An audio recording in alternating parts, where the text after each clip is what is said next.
it's an accreditation given to you. So once you have that, people have a different perspective towards your company. They say, okay, you've already proven yourself at least at some level.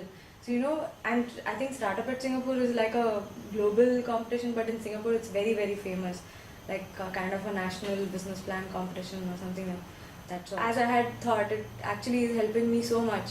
After winning, I just have to say that I'm Startup at Singapore open category winner or whatever, and they know that okay, they have a different respect or something for you. So I think it's really good.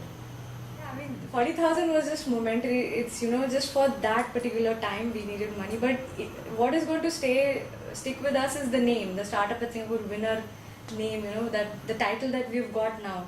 I think that will take us a long way. And because one thing leads to another. So because of Startup at Singapore, we'll be going to another global competition, which is in November at Berkeley. So we're looking forward to that now. It just opens up more opportunities and just widens your horizon, I guess. I think the most important thing for whether it's an SAS competition or any competition, the first thing that is very important is you have to be very brave. Whatever you do, you have to, take that plunge or, be of that fierce attitude, because a lot of people have, stopped questioning assumptions. People just take things as they are, they take things as whatever is face value.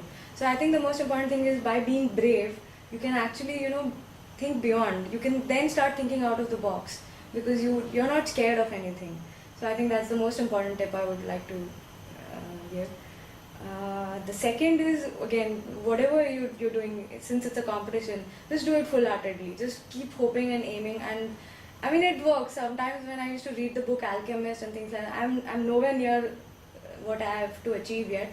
But even these small things in life, you just have to wish and you just have to pray and you of course work towards it, and you actually can get it if you really think strongly. And thirdly is try and use whatever resources you can, because Startup at Singapore is providing a lot of mentoring sessions. It's giving you a lot of database where you can learn from. Like if this is the first time you're doing a business plan, this is the best time to do it, because you have to go through the entire business plan, each and every steps in it. You have to understand what needs to go in, what doesn't need to go in, what the investor would like to see or the judges would like to see. So these are all soft skills that you need to pick up while you're in this competition, because they are just waiting there for you to come, and they're giving you all this information. So you can read it from a book, you can do all this, but as a student, this is the best way to learn things from people who have done it many times. So I think if you can make the best of all the resources, and I think you just need to ask the people, the people who are coming there to mentoring you. You just need to ask them all your doubts. Don't keep anything to yourself. Just go ahead and just ask whatever stupid, silly question, whatever you have. This is the best time. And the fourth thing I would like to say is that as a student or whatever, it's the best time for you to make mistakes. Right now, you don't pay anything for your mistakes. Very little that you pay if you have to. The risks are so low.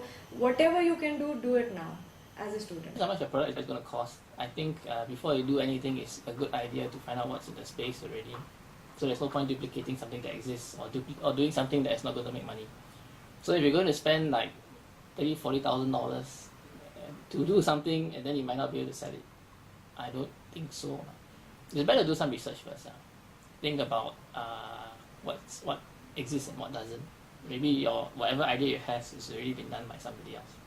So without basic research, I don't think it's a good idea to spend money on anything on a product. If you have a plan, even if you can't convince other people, you should try it out.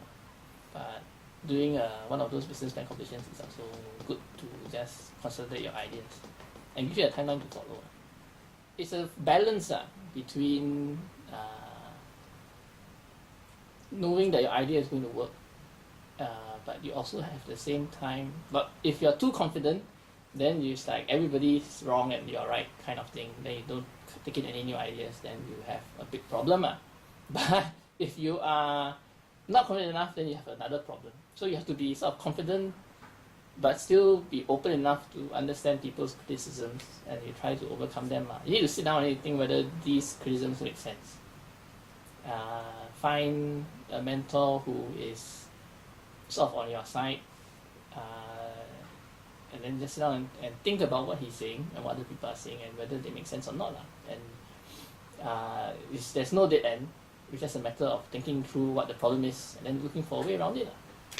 If they say it costs too much, then maybe that's way of making it cheaper lah. Maybe they have a point. Yeah. So it's sort of a balance of being sure of yourself but still being open to criticism. I think that's the main thing, man. Take part.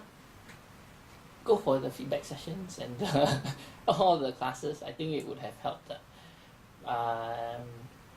And you just try your best.